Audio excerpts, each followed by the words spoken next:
What would you tell a millennial or on college campus, millennials, young people who at the same time as seeing the anti-Semitism, they're very used to being Democrats and perhaps they're even more liberal on social issues. What can this movement do for them? What draws them to this?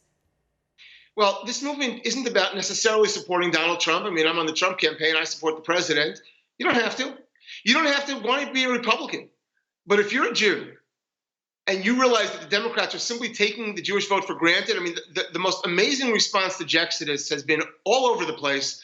The left, the leftist media has been saying, oh, it's ridiculous. Everyone knows Jews are going to vote 70+% for Democrats anyway. This is a waste of time. As though that's an argument against the movement. That's literally the argument for the movement. They're saying no matter what we do, the Jews are going to vote for us, so we might as well treat them like trash. No more.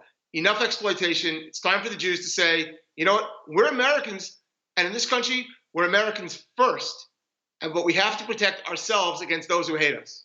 Right. Well, I think this woman who works for Bernie Sanders is a perfect example of what you're saying, because she didn't use a racial slur. She didn't use a particular insult. There wasn't one word that you pull out and say, oh, that's not an appropriate word to use. That's insulting. No, it is her underlying sentiment. I want to read what she says again. She says, this is a serious question, she writes. Do you not think that the American government and American Jewish community has a dual allegiance to the state of Israel?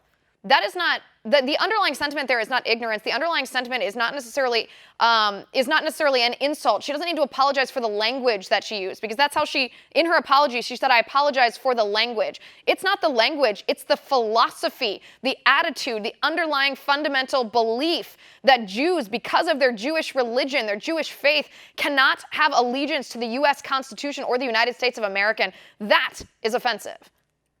100%. It is offensive. And again, it's not so much the language they use, it's the underlying thesis. It's the thought process. Jews are other, not just Jews are other, but Jews are sort of evil other. And it's unfortunately, this is literally the oldest story. It is from the Bible. That's what Pharaoh says, right? Pharaoh says that, oh, these Jews, they're outsiders and they're going to join with their enemies and fight us. But this story plays itself out. I mean, next week we're celebrating the holiday of Purim, which is the famous story of Queen Esther. It's what Haman says, the same one, before he decides to get a decree to kill all the Jews, which he wins that decree to kill all the Jews. The Jews are saved thanks to Queen Esther, but the truth is, it's the exact same argument. He tells the king, he says, oh, there's this people that's spread out among all your kingdoms, but they have their own laws, and they keep their own ways, and you can't trust them. This has been going on for thousands of years, and now it's right here in the heart of America, in Washington, D.C., and the Democratic Party has not yet been willing to face it or confront it or fight it, and they have to. And that's what JEXODUS is about. JEXODUS doesn't say you have to be a Republican, doesn't say you have to love Donald Trump, although those are good things, but it does say you cannot belong to a party that takes you for granted and allows this kind of anti-Semitism to fester and spread.